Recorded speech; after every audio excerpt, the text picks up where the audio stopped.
Olá, meus amigos do canal Pensar é Penal. Meu nome é Vitor Emídio Cardoso, eu sou advogado criminalista e neste canal nós comentamos os principais aspectos das ciências criminais, tanto questões teóricas quanto questões práticas. Também estamos falando bastante sobre habeas corpus para cultivo residencial de cannabis com finalidades medicinais, com finalidades médicas. E dentro deste tema, há uma pergunta muito relevante, há um questionamento relevante, uma questão prática muito importante, relacionada, de certa forma, até com o conteúdo do vídeo anterior. Se você não assistiu, eu sugiro que você assista, envolvendo o custo, as condições financeiras. Em outras palavras, para ter o meu habeas corpus, para você ter o seu habeas corpus para cultivo de cannabis, você precisa demonstrar que você não tem condições financeiras de custear os medicamentos prescritos à base de cannabis medicinal. Olha que dúvida importante para ser esclarecida. Neste ano, por exemplo, de 2025, eu tive casos recentes de pacientes, de clientes com uma renda mensal bruta elevada, se nós formos considerar a população brasileira em média, 20, 30, 40 mil reais de remuneração bruta mensal. A princípio, se a gente for analisar no aspecto aqui teórico, essas pessoas teriam condições de realizar o custeio da medicação prescrita, da medicação importada. Mas, como falamos no vídeo anterior, ainda assim, essa medicação tem um custo elevado. Muitas vezes, até em razão dessa necessidade que seja adquirida de forma importada, esses medicamentos são prescritos, são previstos em dólar. Então, nós temos ali frascos que custam R$900 se a gente for fazer essa conversão da nossa moeda para o dólar. Isso sem considerar questões relativas ao frete. Mas e se a pessoa tem uma renda elevada, pode ser que o Poder Judiciário utilize isso como argumento. Mas a pessoa não demonstrou que não tem condições de custear os medicamentos que foram prescritos, ou a pessoa demonstrou que possui uma renda elevada, então ela tem sim condições de custear os medicamentos prescritos. Então esse vídeo é especialmente para você que possui uma renda mais elevada, a partir ali de 10, 15, 20, 30 mil reais, se ainda assim você teria direito ao seu habeas corpus ou se há uma resistência, uma restrição por parte da Justiça. Nós tivemos recentemente um caso bem interessante, estou compartilhando a imagem aqui com vocês, que foi decidido pelo Superior Tribunal de Justiça, que responde à nossa indagação. Olha só, salvo-conduto para a maconha medicinal não depende de prova financeira, diz o STJ. Esse caso aqui foi uma situação bem interessante. Houve ali um pedido de habeas corpus que, a princípio, na Justiça de São Paulo, não foi concedido, a pessoa precisou levar o caso ao STJ. Na Justiça de São Paulo não houve uma concessão porque algumas informações relacionadas, por exemplo, à quantidade de plantas não estavam bem definidas nos autos, no processo do habeas corpus. O advogado, o impetrante, o paciente levou o caso ao Superior Tribunal de Justiça e o ministro Antônio Saldanha Palheiro concedeu o habeas corpus, determinando que a Justiça Paulista ela própria estipulasse ali questões relativas à quantidade de plantas.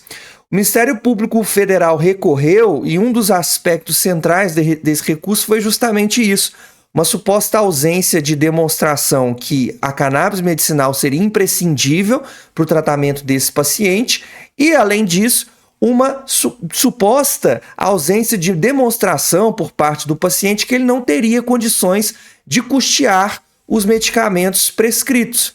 E esse recurso do Ministério Público Federal, que foi manejado junto ao Superior Tribunal de Justiça, ele também foi afastado. E o ministro, ele constou expressamente que é fato público, é fato notório, que os medicamentos à base de cannabis medicinal, eles têm um custo elevado, têm um custo, muitas vezes, precificado em dólar, o que acaba, de fato, inviabilizando o acesso de muitas pessoas ao seu direito fundamental à saúde. Olha só o que diz aqui a matéria.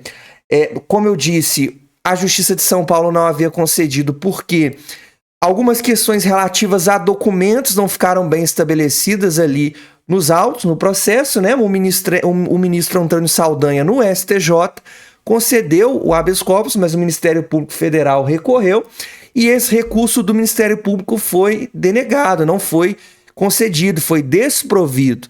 Veja que a turma concluiu, a sexta turma concluiu que não há necessidade de ser apresentada essa limitação orçamentária. Não preciso comprovar quanto eu ganho, não preciso comprovar efetivamente que eu não tenho condições de custear a medicação, porque é um fato público, é um fato notório que a medicação possui um custo elevado. A questão da regulamentação por parte de empresas a serem produzidas no território nacional, como está indicando aqui no final da matéria, ainda está caminhando a passos lentos no Brasil.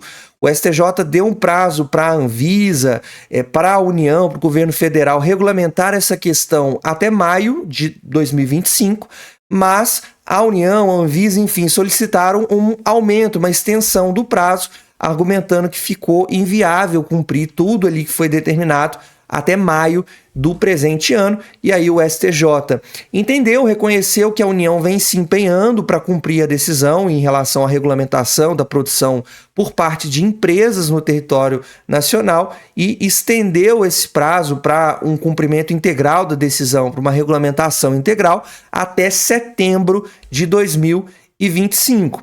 Mas voltando aqui para a questão, veja, o STJ entendeu, firmou essa posição mais uma vez no habeas corpus criminal número 913.386, no sentido de que o paciente não precisa demonstrar que não tem condições de custear a medicação, porque é um fato público, é um fato notório que os medicamentos possuem sim um custo elevado. Além disso, pessoal, aprofundando um pouquinho mais na discussão, nos julgados que a gente tem como paradigmáticos, ou seja, como referência, principalmente a partir de 2021, 2022 no STJ, a discussão ela se centra em torno da possibilidade de se conceder o salvo-conduto, de conceder o habeas corpus para que a pessoa possa plantar em casa, não tem absolutamente nada a ver com custo financeiro. A questão central é que a lei de drogas, lá no seu artigo 2º, ela manda que a União, que o governo federal regulamente o cultivo caseiro, por exemplo, para finalidades médicas e também para finalidades religiosas por parte de pessoas físicas, e até hoje, passados quase 20 anos desde a edição da nossa lei de drogas, essa regulamentação inexiste, a ponto de o STJ concluir que essa omissão foi deliberada, que essa omissão tem sido intencional, ou seja, a União, o governo federal, não quer regulamentar o direito à saúde desses pacientes. E a questão ela é problemática porque a pessoa realizando o autocultivo caseiro, residencial, para produzir seu óleo, para extrair as suas flores, para realizar, por exemplo, o transporte destes medicamentos produzidos de forma caseira, de forma artesanal, ela poderia ter a sua conduta, o seu comportamento enquadrada em crimes previstos nesta mesma lei de drogas. Então surge aqui uma questão de um obstáculo, de um conflito de interesses. A Constituição brasileira, por exemplo, fala que a saúde é direito de todos. A lei de drogas manda a União, manda o governo federal, manda a Anvisa regulamentar a questão e, passados quase 20 anos, a gente percebe que não houve um avanço tão significativo em torno do tema, a ponto do STJ considerar que realmente essa ausência de regulamentação é proposital. Por conta disso, passa-se a conceder o salvo-conduto com fundamento na atipicidade da conduta. Ou seja, o que a lei de drogas pune criminalmente é aquelas condutas relacionadas, inclusive, ao cultivo de cannabis, enfim, cultivo de substâncias entorpecentes que gerem risco à saúde da coletividade. Mas aqui o que nós estamos buscando é assegurar o direito à saúde daquele indivíduo que precisa do cultivo caseiro, que, por exemplo, não tem realmente condições de realizar o tratamento via importação mensal, frequente dos medicamentos. Então é uma questão realmente de atipicidade da conduta, de a conduta não configurar infração penal, porque não há o dolo, não há, entre aspas, a intenção de praticar qualquer crime previsto na lei de drogas. A pessoa que cultiva na sua residência, ela, com a prescrição médica, obviamente, a partir da prescrição médica, ela quer apenas que o seu direito à saúde seja assegurado, resguardado. Por isso que o STJ entendeu, nesse habeas corpus que eu acabei de fazer a leitura, que não há necessidade de demonstração da incapacidade financeira para custear os medicamentos. Primeiro, já para finalizar, porque é público, notório, todo mundo sabe que são medicamentos caros, muitos deles somente adquiridos pela via da importação, portanto em dólares, até em euros, dependendo do local onde eles são comercializados. Então a gente tem esse obstáculo de ser o fato já conhecido que eles são caros.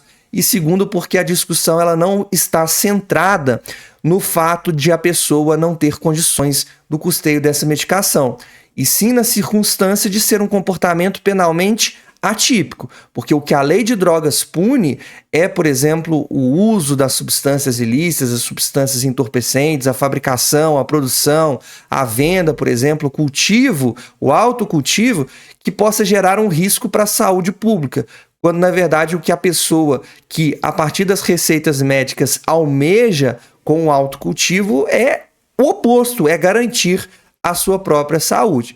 Para resumir a questão também, para fins de entendimento, nos termos do entendimento do STJ, pouco importa se o paciente tem uma renda elevada ou não, pouco importa se ele fez uma demonstração efetiva de que ele não tem condições de importar, por exemplo, a medicação prescrita pelo médico. A discussão ela não é sobre isso. O habeas corpus pode ser concedido ainda que a pessoa tenha uma renda mais elevada, ainda que ela não consiga provar que efetivamente não tem condições de custear a medicação prescrita, especialmente aquela medicação importada. Espero que você tenha gostado do vídeo, espero que você esteja gostando da série de vídeos que nós estamos falando sobre habeas corpus para cultivo medicinal.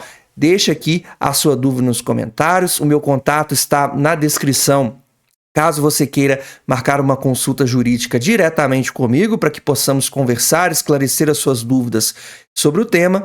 Muito obrigado se você chegou até aqui e até o próximo vídeo.